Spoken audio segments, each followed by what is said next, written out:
Today we're talking about the metaverse. What is it? Is it just a gimmick come up with by Mark Zuckerberg to distract from Facebook's current political problems? Or is it the future of our social lives and of the internet? We're also going to talk COP26 and China, and a statement from Angela Rayner explaining her position on events over the past 3 or so weeks. You know the score. Do hit subscribe if you haven't already. Let us know your thoughts, your questions on the hashtag TiskiSour or in the comments. Facebook has had a troubled few years in terms of public relations. The platform was once largely known as a place to spy on people you vaguely know but kind of fancy. It then became implicated in election scandals, online radicalization, and even genocide. This year alone, the company has been subject to investigations concerning its role in January's Capitol riots and to leaks suggesting it knowingly deploys algorithms which damage its teenage users' mental health. Given all this, it's perhaps no surprise Mark Zuckerberg has decided it's time for a rebrand. It is time for us to adopt a new company brand to encompass everything that we do. To reflect who we are and what we hope to build, I am proud to announce that starting today, our company is now Meta. Our mission remains the same. It's still about bringing people together. Our apps and their brands, they're not changing either. And we are still the company that designs technology around people. So Facebook is now Meta, and Meta will be the parent company that owns all the apps formerly under the Facebook umbrella. So that includes Facebook itself, Instagram, and WhatsApp. But why has Mark Zuckerberg chosen that name? Well, Meta is a nod to Zuckerberg's stated intention of creating a metaverse. It's a pretty abstract concept. So to flesh it out, the company have released the following animation. So let's start by exploring what different kinds of metaverse experiences could feel like, starting with the most important experience of all, connecting with people.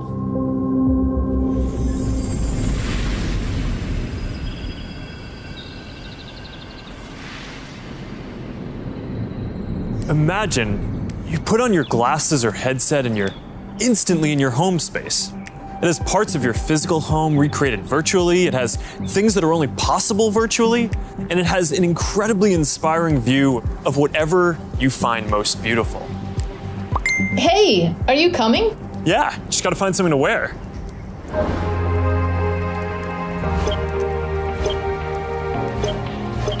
All right, perfect. Boy. Oh, hey, Mark. Hey, what's going on? Hi. Mark. What's up, Mark? Whoa, we're floating in space? Uh-huh. Who made this place? It's awesome. Right? It's from a crater I met in LA. This place is amazing. Boz, is that you? Of course it's me. You know I had to be the robot, man. I thought I was supposed to be the robot. Whoa. I knew you were bluffing. Hey, wait. Where is Naomi? Let's call her. Naomi. Hey, should we deal you in? Sorry, I'm running late, but you've got to see what we're checking out. There's an artist going around Soho hiding AR pieces for people to find. 3D street art? That's cool. Send that link over so we can all look at it. This is stunning. Dude, that is something. That's awesome. I love the movement. Wait, it's disappearing. This is amazing. Hold on, I'll tip the artist and they'll extend it. So that was a very awkward Mark Zuckerberg walking around his home space, trying on some digital clothes. Presumably all of this will be, purchasable within the app, then going into some weird VR space where he played games with all of his other avatar friends. Aaron, are you any clearer as to what a metaverse is, the significance of it after watching that video from Facebook? Well, from Meta, in fact. Yeah. I kind of already was acquainted with the idea. There's a few sort of scholars who I think clarify thinking on this a fair bit. So one is Andrew Chadwick, who supervised my PhD, who talks about hybrid media cultures and how you shouldn't see the online and the offline as two separate spaces. And the idea of media hybridity. And another person is Tiziana Terranova, who wrote a book called Network Culture. And actually the metaverse and what's being talked about here is really a very logical conclusion when you look at mobile telephony, digital culture, and how that barrier between the real world and the virtual world is kind of breaking down. So the idea that it's just a gimmick or a fad, I don't think is necessarily true. I think it's thought through. There are obviously big questions about the technology and how that will look. We've had obviously big conversations about VR for decades, and it's not gone anywhere. But the idea that the internet will play a different kind of role in our everyday lives, I think is fair. I think it's quite similar to the Internet of Things. It's talked about sort of quite ambiguously. It's full of hucksters trying to make money. But it's also beyond any doubt that we are increasingly surrounded by connected devices sharing information with one another and with us. And I think the metaverse, this idea that we will be increasingly immersed in digital worlds, increasingly hard to distinguish from the real world, I think that's a thing. I think that's quite likely. The question is, will it become a general purpose technology? Will this be as big as the smartphone? Or will it be something which is just, moderately interesting and still have impact? Good example, electric vehicles. A big technology. It's going to could make a huge change in terms of carbon consumption, but it's not a paradigm shift away from cars with combustion engines. It's just a different way of powering it. Whereas smartphones fundamentally changed our behavior, how we did things. We do things now which would have been inconceivable to people before smartphones existed. So what is the metaverse going to be like? That's the big question. I think it's big. I think it's ambitious. I'm kind of suspicious about how much leisure time we'll spend on it, but maybe we can talk about that more later. Yeah, well, I suppose, you're someone who follows digital cultures and stuff like that much more than me. But the thing that made this make a bit more sense to me to become a bit more concrete was working out, what hardware is involved. So basically, it seems that the metaverse includes being in virtual reality, which you need a big headset to do. So that'd be like gaming, or if you wanted to have a Skype call with avatars instead of like a video on the screen, maybe trying on clothes, I'm not sure. But you'd have a massive headset, or pretty big headset. So that's the kind of thing you might do in your house for entertainment purposes, perhaps gaming, watching movies. And then you've got augmented reality, which I think in this vision involves like what were Google glasses. So you've got a pair of glasses where you have overlays of various, information or imagery that's supposed to enhance your experience of the world.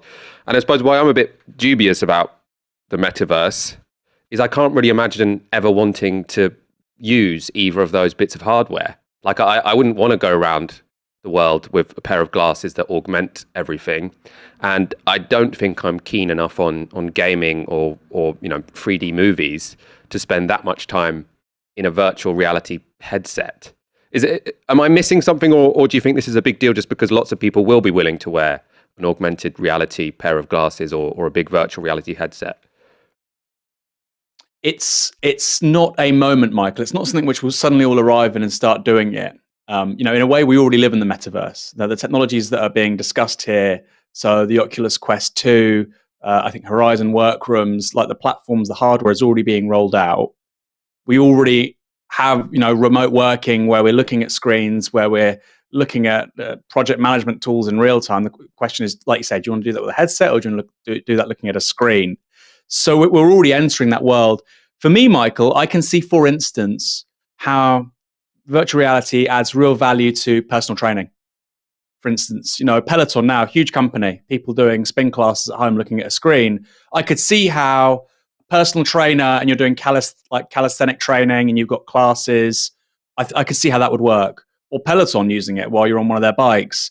I can see how it would be a really useful work tool in terms of remote working. I can see how it'd be a really useful educational tool to say to kids, hey, we're going to see the pyramids, and it's going to augment what we're talking about in our history classes. I can see where it adds value. And I don't mean economic value, I mean use value. Often the same thing, but not always. So education, work, gaming. And like I say, things like physical education, or for instance, driving instructor, right? You can see how a company would offer really cheap driving lessons using a virtual reality headset and say, look, these are a tenth of the price.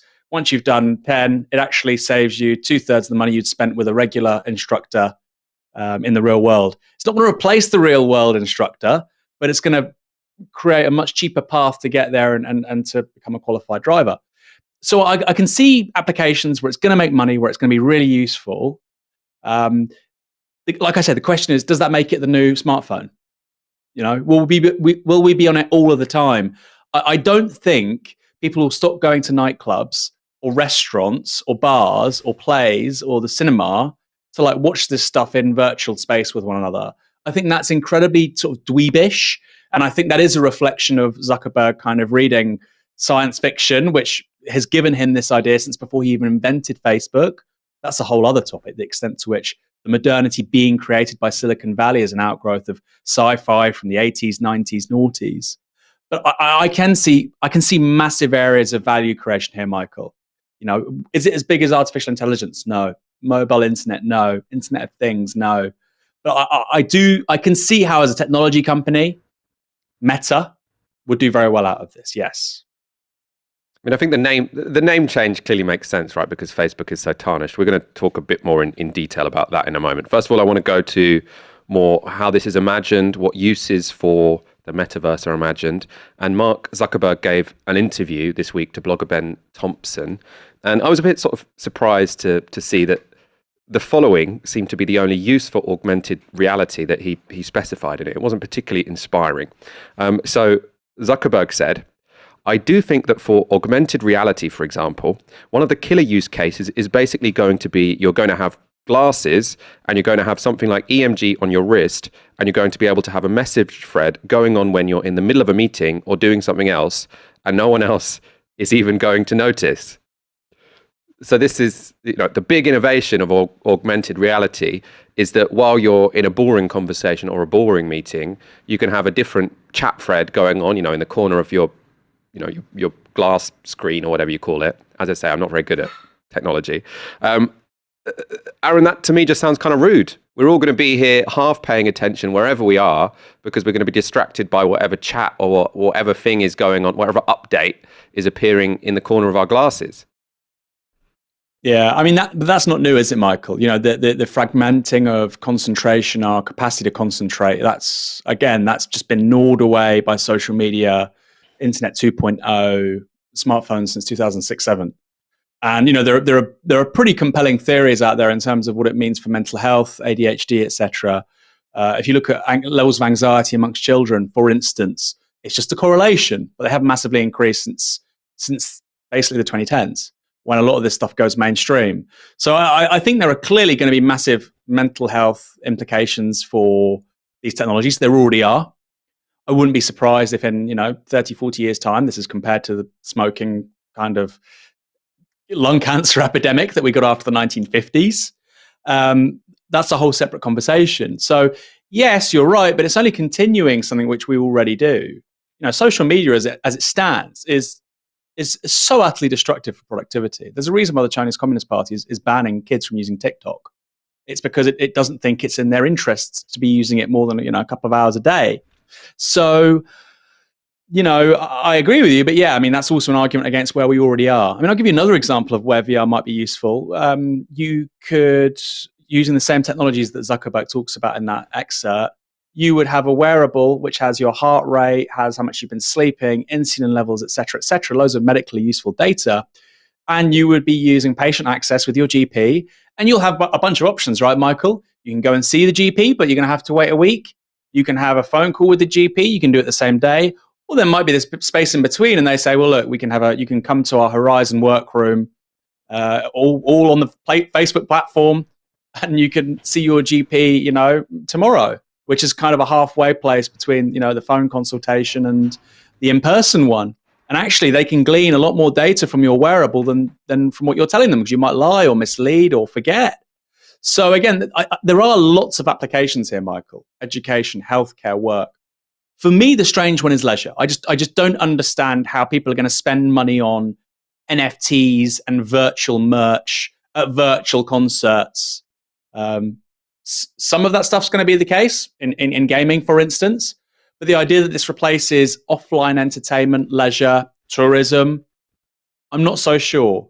It reminds me a little bit of, technologists in the 1960s would say, 20, 30 years from now, you won't need to eat a 3-course meal. All the nutrition and all the flavors will be in a little pill. And actually, people quite like eating. you know. Or another one is ebooks. Many of us have bought e-readers, and it's a huge market, but many people also still like buying books and physical magazines, less so daily newspapers, right? So that technological shift meant that the daily print newspaper as a product isn't really viable. It costs a bit of money. If you just want tittle-tattle, go on social media.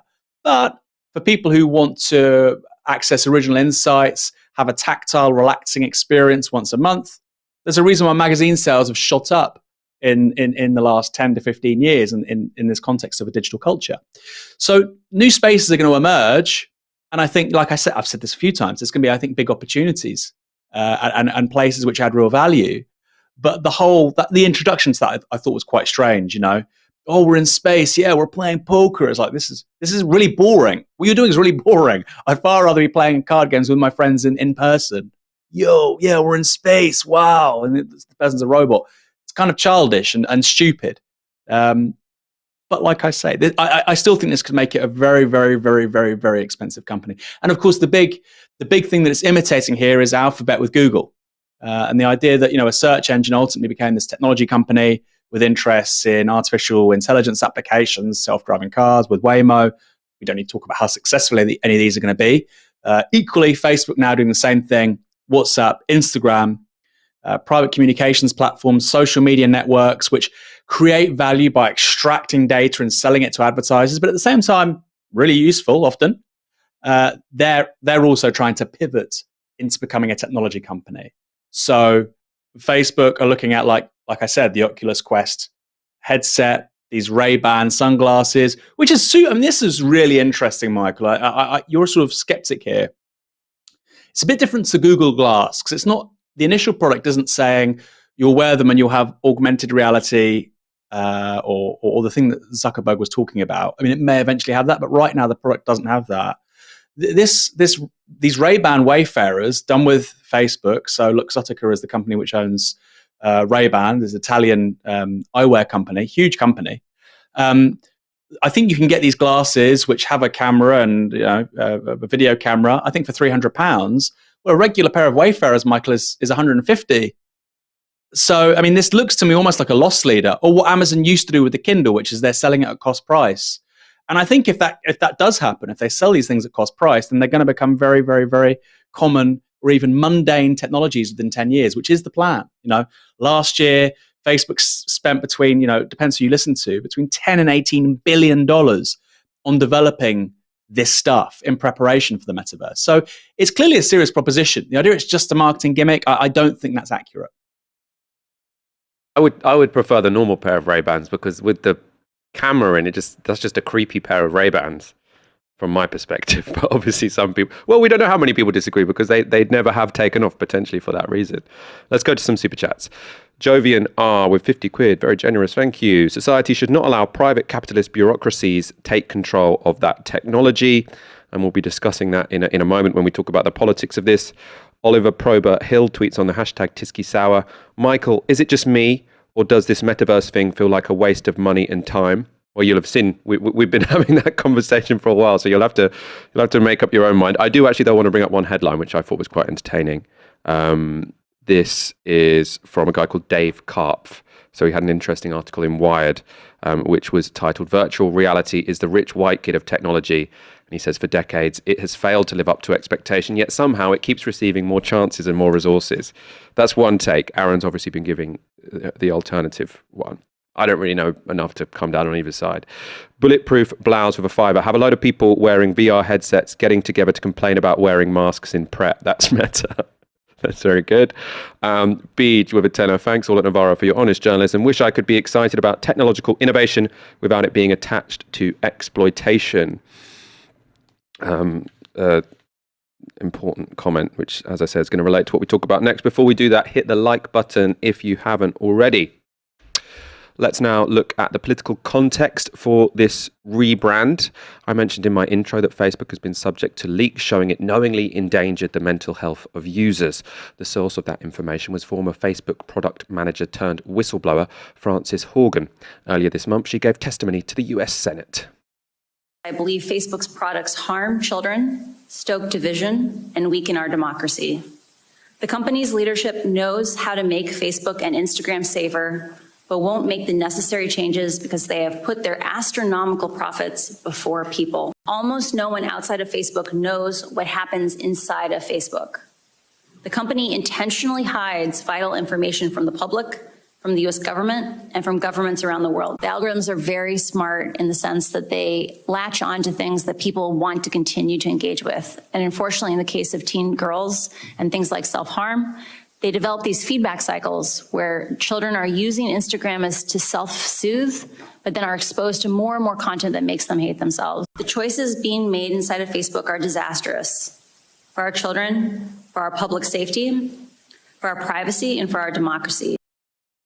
That testimony described how damaging being attached to a Facebook-controlled screen can be, both for people's mental health and for a cohesive society. We might then wonder if upgrading that screen to an entire metaverse is a good idea. Luckily for those who do have their doubts, former Deputy Prime Minister Nick Clegg was on hand to provide reassurance. Hey, Nick. Hey, Mark. Hope I'm not interrupting. You got a sec? Have you got Oppie with you? I think Oppie's still in the virtual forest, but I always have time for you. What's going on? Look, I just love the presentation so far. It's such visionary stuff. But as you mentioned early on, with all big technological advances, there are inevitably going to be all sorts of challenges and uncertainties. And I know you've talked about this a bit already, but people want to know how we're going to do all this in a responsible way, and especially that we play our part in helping to keep people safe and protect their privacy online. Yeah, that's right. This is incredibly important. The way I look at it is that in the past, the speed that new technologies emerged sometimes left policymakers and regulators playing catch up. So on the one hand, companies get accused of charging ahead too quickly, and on the other, tech people feel that progress can't afford to wait for the slower pace of regulation. And I really think that it doesn't have to be the case this time round, because we have years until the metaverse we envision is fully realized. So this is the start of the journey, not the end.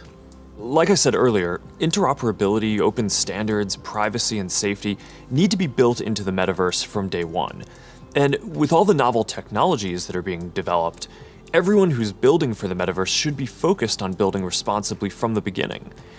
This is one of the lessons that I've internalized from the last 5 years. It's that you really want to emphasize these principles from the start. That was one of the most stilted conversations ever committed to video. All of this just makes me feel like I do not want to enter the metaverse, but that's just me. Aaron, a couple of questions for you. So, I mean, is this just going to be all the bad bits of Facebook like intensified because you're actually in that world? And second, why the hell did Mark Zuckerberg choose Nick Clegg to try and sanitize his company? There's a few things to pick apart here. The first is that we're talking here about a broader technological trend. If VR and augmented reality does take off, obviously you'll see similar products come from Samsung and from Apple and from Huawei. And that idea of interoperability is an interesting one because Facebook isn't interested in interoperability. I'll give you an example. They've literally set up their own currency, presumably for the metaverse.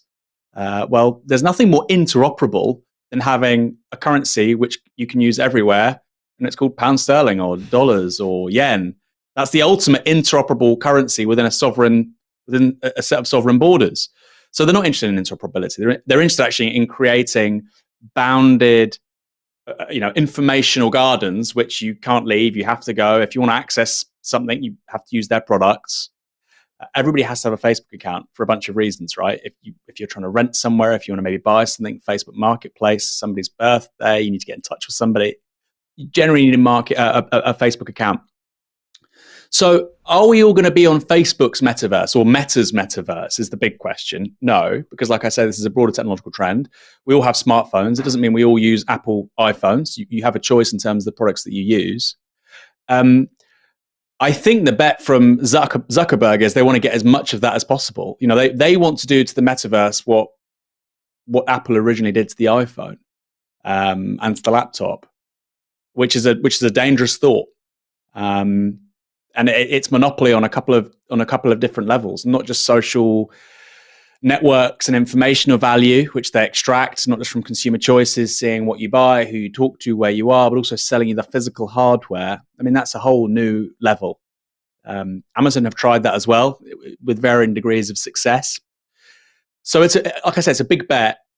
And the idea that Nick Clegg is going to be the man to sell this to people, I can understand it from a US context, Michael, because he's British, he's quite relaxed, he's posh. So for as somebody who's doing sort of public affairs in the US, dealing with senators, Congress people, etc., I kind of understand it. I don't agree with it, obviously. There was an interesting tweet recently from Dominic Cummings, wasn't there? And he was saying, look, you've got legacy media, you've got, News International, you've got all the big media companies from the pre-internet media companies who are still around coming after you. You've got increasingly the political class coming after you. You've got a lot of vested interests coming after you, basically, at Facebook. And you've got this no hope of representing you in terms of external affairs with Nick Clegg. I think he's probably right. I suppose the response to that is, well, if you had a sort of more belligerent, bullish person, I suppose Cummings is almost asking for the job, isn't he? Would that necessarily help them? And look, Facebook is still doing okay. It's still taking tens of billions of pounds worth of profit. In the digital era, to have a company going at the top of its game for 15 years, I think it's almost got almost Facebook's or Meta's products now have, I think, almost 3 billion daily users worldwide. People are presenting this as, it's a failing company. If that's a failing company, wow, okay, fair enough. Like I said, they're investing about 10 billion plus just in these technologies every year. So the idea, Nick Clegg shows that it's all at sea, it's going nowhere. I don't necessarily buy that. Maybe, there's an argument to say a current affairs person who comes across as quite useless and harmless, that maybe isn't a bad thing. I think he's clearly a supreme opportunist. He doesn't believe in anything. I think he reflects very poorly on the British political class. But if they got somebody else, would that be in Zuckerberg's interest? I don't know. I think the great counterpoint to Facebook is probably Uber, who had an approach of, we don't care about the regulators, fuck you, we're going to disrupt, we're going to break things up, there's nothing you can do about it. And actually elected governments around the world and cities and regions, nation states said, well, actually, no, we can. And you can see there's clearly a change in tack from Facebook after that. And they're engaging with the criticisms of the metaverse before it's even arrived. Yeah, and also I want to say this, Michael. Yes, there are huge problems with Facebook. There are huge problems with social media companies, which are now being increasingly well documented. We knew this for a long time, Michael. And the reason why nothing happened isn't just because, the companies themselves are bad. It's because politicians decided not to regulate them properly. Politicians decided the market always knows best. Technology and innovation can't be stopped by, a big state. So it's better if we just get out of the way. And the idea that there could be massive downsides by doing that was generally ignored, I think, until the last few years. And a good comparison here, I think, is wind turbines, onshore wind, which is much cheaper than offshore wind. You don't see many onshore wind turbines because politicians and certain people in the media made it a political hot potato. So they didn't really happen. They've not really been built. And then when it comes to things like Facebook and Instagram, WhatsApp, well, we can't get involved. So I think, yes, of course, you want to blame Zuckerberg and Facebook to an extent. And of course, the liberals, they love doing that. But I think that takes a little bit of heat and accountability and scrutiny away from people that also matter, Michael. And that's elected politicians. That's state regulators. We should have been having a proper conversation around this in Facebook 5-10 years ago. We didn't, because the political class was in bed with them, particularly in this country. So, of course, I don't like Nick Clegg, I don't like Mark Zuckerberg, but it also reflects a complete failure of regulation, which was kind of like this capitalist realism thing, which has only really disintegrated since 2016. I think China's so ascendant. Trump wins in 2016, Brexit. I think politicians and the political elite have sort of taken a step back and say, actually, maybe we do sometimes need to do stuff. Maybe the market isn't always right, because that means people like Donald Trump become president and me and my mates don't get to run things anymore. So, yeah, I blame both sides, Michael. I'm going to both sides this one for once. They made a lot. It's especially in the States, right, where Facebook's become highly politicized because of Trump, and then the Democrats deciding that Facebook was, working to their detriment, I suppose. Let's see what you guys think in terms of our audience. On our community page, we asked you whether you think the metaverse is a gimmick or the future of social interaction. We had 835 votes. 77% of you think it's a gimmick, and only 9% think it's the future. And Reese factory with a fiver? Will the real world just become so miserable and unaffordable for many people that they do invest in a virtual world? I've seen lots of people sort of, suggesting this could be possible. Is the metaverse is the opium of the masses.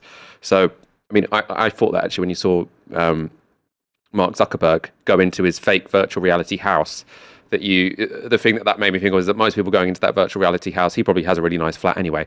Most people, they're flat, tiny, small. They'd like it to be much bigger. They can go into this virtual reality space and then look out to the sea in what looks like a super big flat. I mean, I don't find that attractive. I'm not that convinced it will become a particularly,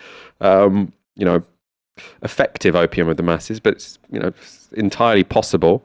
I should remind you, if you don't want to send a super chat, we struggle to go through the non-super chat comments on the YouTube, but do tweet on the hashtag TiskiSour, and we try to go to those. Next story. This Monday, COP26 begins in Glasgow. The conference will bring together leaders and negotiators from every member state of the UN with the goal to commit participants to CO2 reductions sufficient to avoid catastrophic climate change. Yet while there will be 193 countries in attendance, one has been subjected to more scrutiny than any other: China. And this week, The Spectator shows the manner in which the world's largest nation state is being portrayed. You can see here Boris Johnson putting all his effort into saving the planet, with Biden making a tepid effort in the same direction. That's contrasted with Xi Jinping alongside Vladimir Putin, essentially holding the whole world hostage. Of course, the focus on China isn't entirely unreasonable. It is the world's largest emitter of greenhouse gases, and its nationally determined contributions announced on Thursday have been deemed disappointing by experts, including from Greenpeace Asia. However, in an excellent piece currently up on the Novara Media website, Bastani argues that China's role in climate mitigation is actually far more complex. Aaron, it's a very timely piece. Can you lay out the key points? Yeah, for sure. So China, like you've said, is the world's number one emitter, and that's because it's got 1.4 billion people. On a per person basis, its CO2 output isn't that high. It's about 38th in the world. The US produces twice as much CO2 per person, as does Australia, as does Canada. Qatar produces about 4 times more CO2 per person. Of course, Qatar not a particularly big country, but it's quite interesting that 3 of the 4 big Anglophone countries produce twice as much CO2 as China, and yet we're not talking about them as the bad guys. Interestingly enough, Canada and Australia, between them, don't have a single kilometre of high-speed rail. Not a single kilometre. Meanwhile, China has 2/3 of all global high-speed rail capacity. So 2/3 of all high-speed rail capacity worldwide, 2/3 in China, and it's going to be doubling that, its extant capacity, over the next 20 years. The US has less high-speed rail than Uzbekistan, and very soon it's going to be taken over by Iran. These are big countries, and China has taken really big steps to take on domestic internal flights, domestic aviation, with its high-speed rail network. Nothing similar is happening in Australia, Canada, the United States. Russia's a little bit better, but not great. So you've got, actually, on a per-person basis, quite low carbon emissions. Then you've got the fact that wealthier countries outsource carbon emissions to poorer countries. So China produces about 30% of all manufactured goods worldwide.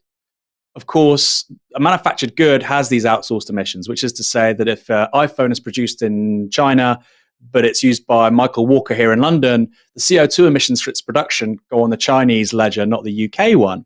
Now, it's estimated that global CO2 emissions, about 25% of global CO2 emissions operate in this way. So that actually casts the global north in a better light and countries like China in a worse light.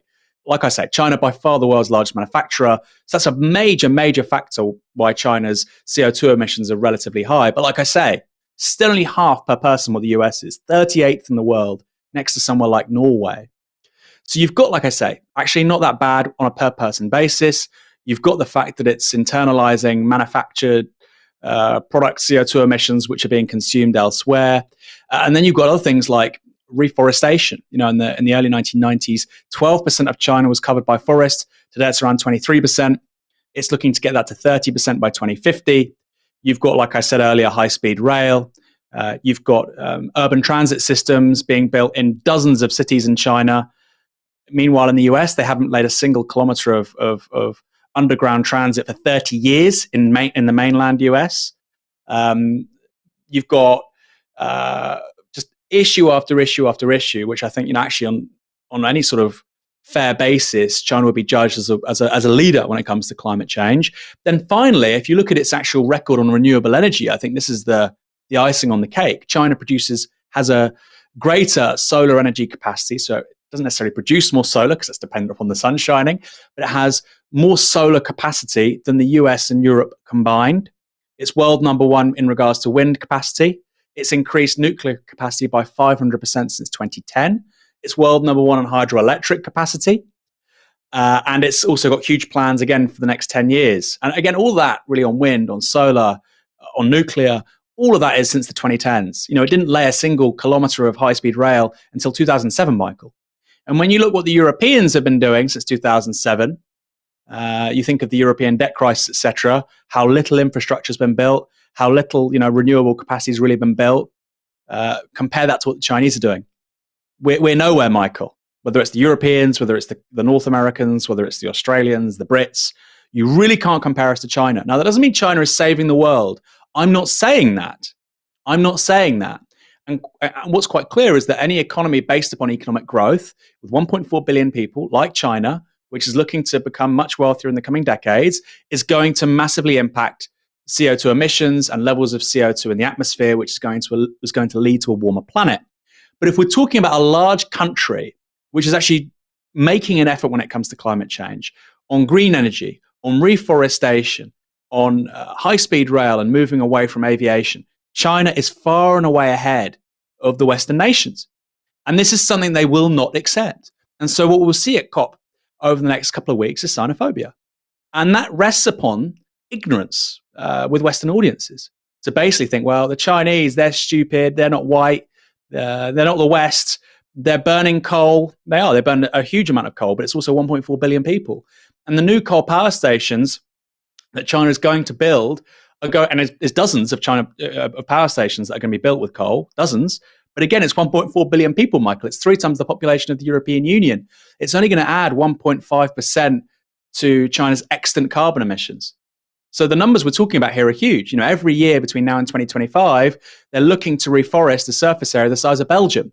So a bit of nuance is required. And actually, when you really get beneath the sort of fog perpetuated by Western press, who are being very hostile to Beijing, I think, for geopolitical reasons, then, like I say, it's pretty clear where leadership is, if it's anywhere. It's not Washington, it's not Brussels, it's not London, it's Beijing.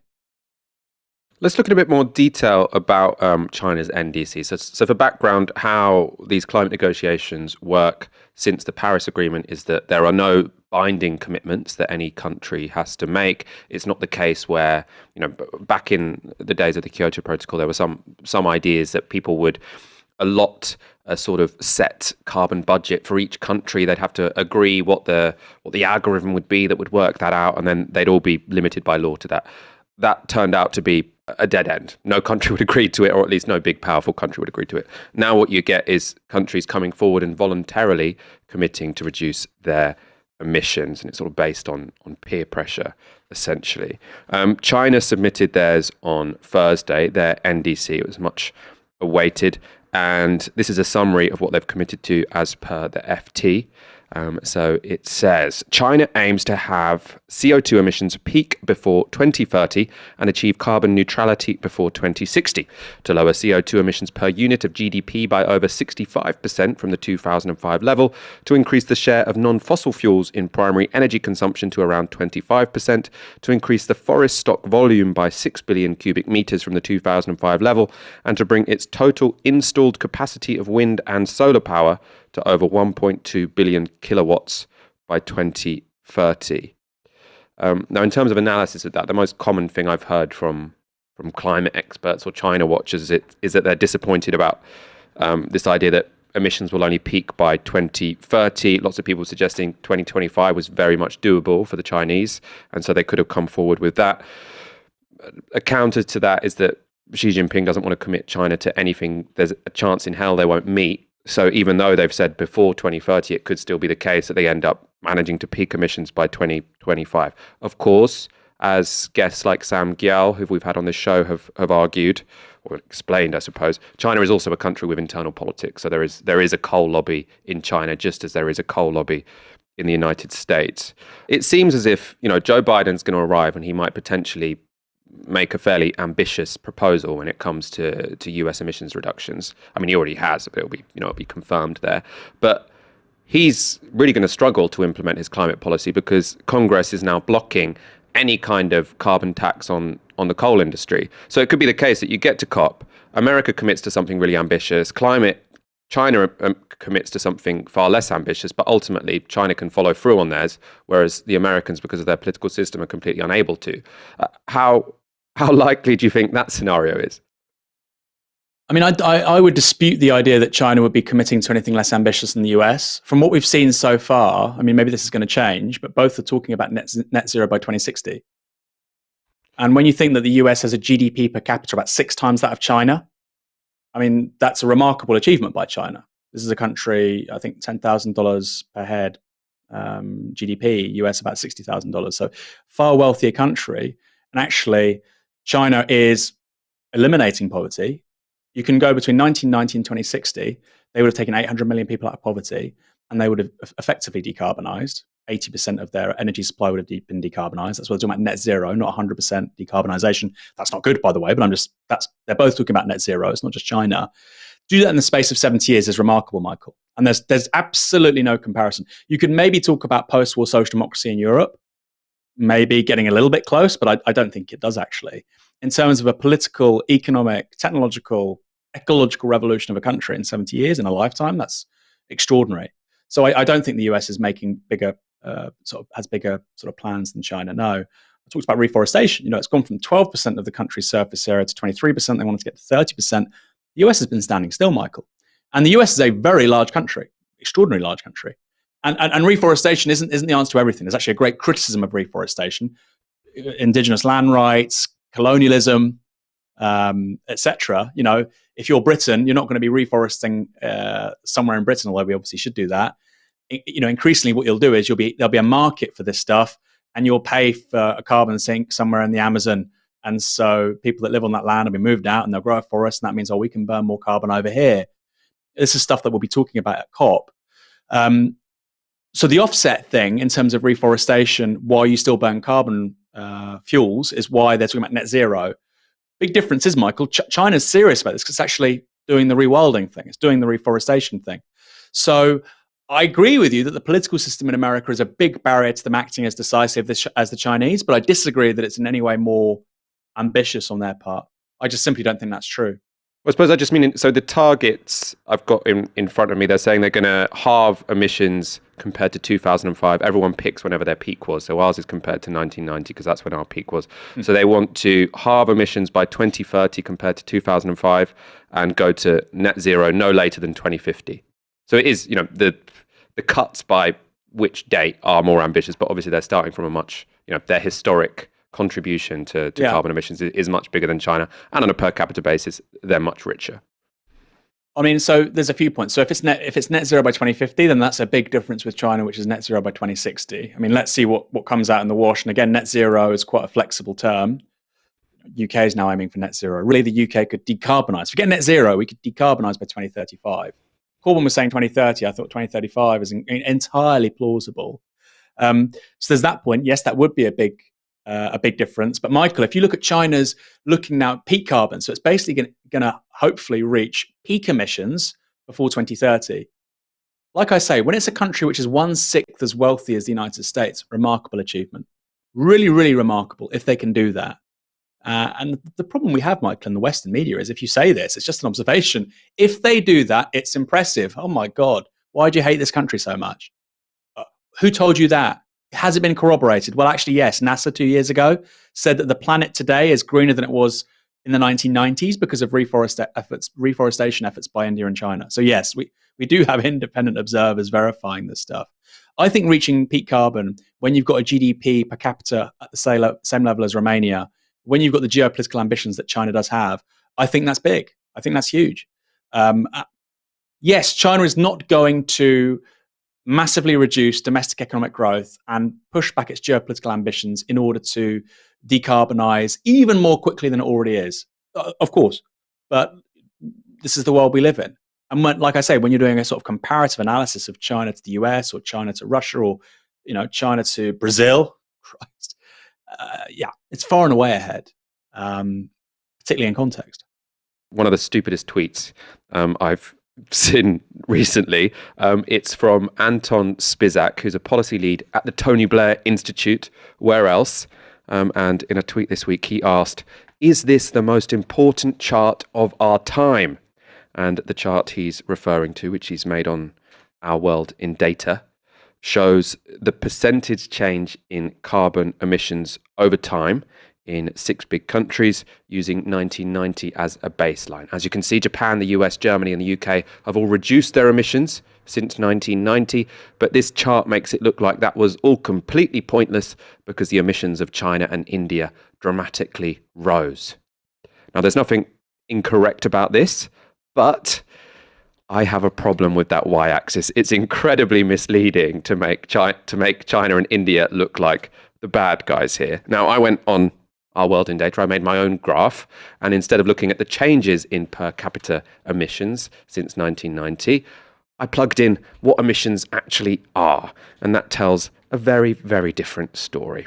So this is the total CO2 emissions of each country over time, and whereas the chart shared by the Tony Blair wonk makes the US look like a leader and China a laggard, the chart based on actual emissions shows that the Americans are still twice as bad as China when it comes to emissions. You then have Japan, Germany, China, and the UK bunched in the middle, and India with tiny emissions per capita at the bottom. So this policy lead who is making India look like the bad guys when they've still got emissions which are less than half of any of the big European countries, about an eighth of the United States. I mean, it just shows how bankrupt so much discussion of this is. And this has become a real meme, hasn't it, of the right. There's real backlash, which is to say any action that we take on climate is pointless because actually the responsibility is just with China and India. We should go on as normal, and there's no point if these big poor countries don't do something first. Yeah, so Britain is about 1% of global CO2 emissions. China is about 30% of global CO2 emissions. And that is because of the size of its population. I mean, that point certainly isn't true for the US, Michael. That's very important to say. They can't make that argument. But yeah, countries in the EU, you see it with the true Finns, or they're just called the Finns now in Finland. You see it with far-right parties in smaller European countries, particularly in Scandinavia. They say, look, we can't change, or Poland, we can't change very much, so we're just going to keep on burning fossil fuels. Obviously, the world is comprised of 200 nation states. So that's obviously a silly argument. It's a collective action argument. It's like saying, I won't do X because it's not going to change anything because not everybody's doing it. Well, if that was the case, then collective action is literally impossible. And we know that's not the case because it happens all the time. Sometimes involuntary, but often through voluntary action. So, it's a really daft take. And what's happened with the far right, Michael? They've gone from outright climate denial, saying climate change doesn't exist, to yes, it does exist, but actually we can't do much about it. And that is something that you see with, the far right party in the Netherlands. You see it with the Finns in Finland. You see it with the far right in Poland. You see it with the Swedish Democrats in Sweden. You see it with the Front National, or what they're called now, Rassemblement National, in France. And it's a change. But at the same time, Michael, there are also people in this country, or the US, progressives, who say, oh, climate change is a thing, we have to do something about it, and then they don't do anything about it. Barack Obama's tweeting about how we got to stop climate change. This guy was talking at meetings in 2018 to oil company executives saying, I saved, when the US became the world's largest energy exporter briefly, that was because of me, because of this fracking revolution. You should be more grateful. So there's a nice proverb in Chinese, Michael, which is, to know and not do is not to know. Which is to say, if you know something but you still don't do it, you might as well be ignorant in the first place because you're not actually acting on the information at hand. And that's where I see a lot of Western progressives on climate change. Sadiq Khan, we're going to become this green city, but we're still going to build the Silvertown Tunnel for a couple of £1 billion. Okay. You know, but you're not doing, so effectively you don't know. Going back as well to the point you made about that graph, that very misleading graph, Michael. China and India are the bad guys here. This is like saying my son, and this was a tweet I saw, so I'm not going to claim responsibility for it. This is like saying my son has grown 500% in the last 2 years, and I've lost an inch because I'm growing older. Does that mean he's a giant? Well, no, it's because he was a child and you were an adult. And that's probably the best way to look at CO2 emissions from global south countries compared to the US and the UK. It's a daft thing to say. It feels almost like they're paid propagandists for a broken status quo, Michael. Of course, that's not what I'm saying about that particular person, but that's just how it comes across. Is this the most important chart of our time? So grandiose as well. I found it all pretty gross.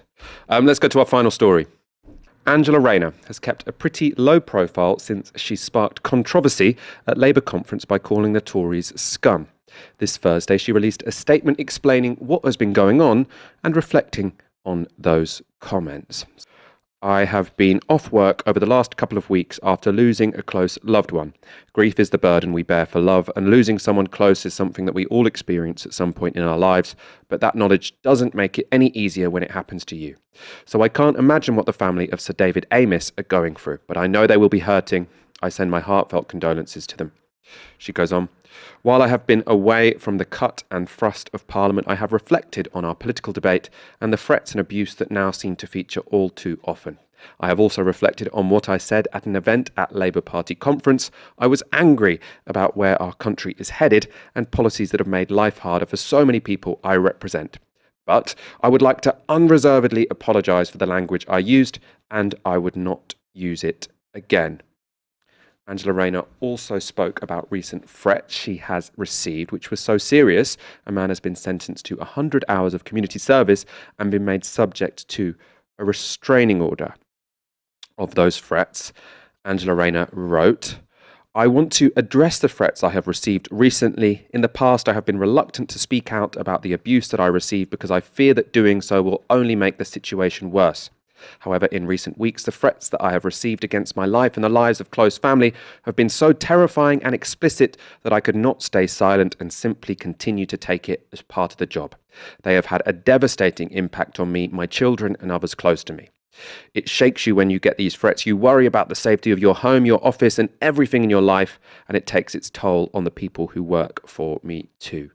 In her statement, Rayner also thanked officers from Greater Manchester, South Yorkshire and Cambridgeshire police, who she said had arrested a number of people in recent days and demonstrated the utmost professionalism, courtesy and kindness when doing so. Aaron, it sounds like it has been a pretty intense, incredibly difficult few weeks for Angela Rayner. What did you make of her statement? And I suppose, especially the apology for calling the Tories scum.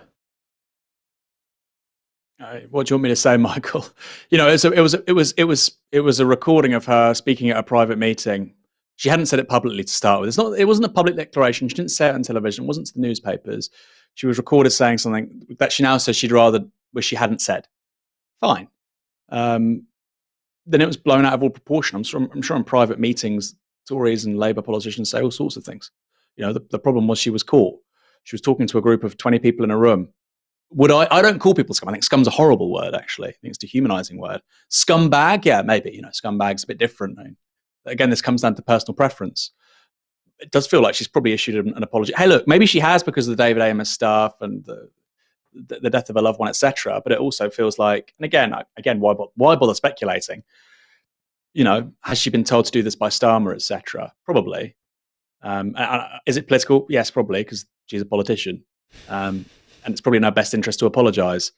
Should you apologise for things you say privately which aren't that nasty? I think then every politician would be apologising all the time. I think she should just say, yeah, I wouldn't say it publicly. I said it privately, probably a bit out of order. My apologies. Okay, let's move on. And she should have said that the day she was caught. And that's what I would have said. But, Michael, this is what happens. Again, this is the British media's coverage of politics. It's just obsessed with puerile vacuity. Does any serious person believe that the person that killed David Amess was in any way inspired by what Angela Rayner said? Just pathetic, It's just utterly absurd. If a Tory was caught calling Labour people scum, and the exact same thing happened, I honestly would forget about it the next day.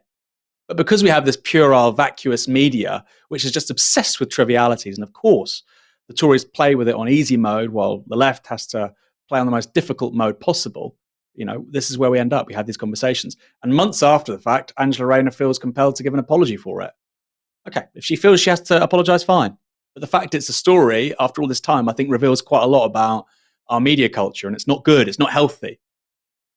I suppose the difference is, in a way, because you said if someone on the right called the left scum, etc. I mean, they did do that for, the whole time that Jeremy Corbyn was leader of the Labour Party, tried to, completely demonise him. And I suppose the difference between this and that is that when there was an attack on a Labour MP who, tragically died, Joe Cox, that was by someone on the right. That was by someone on the far right. So the politics that do seep into the more extreme elements of the Conservative Party. Whereas the person who killed David Amess, again, completely tragic.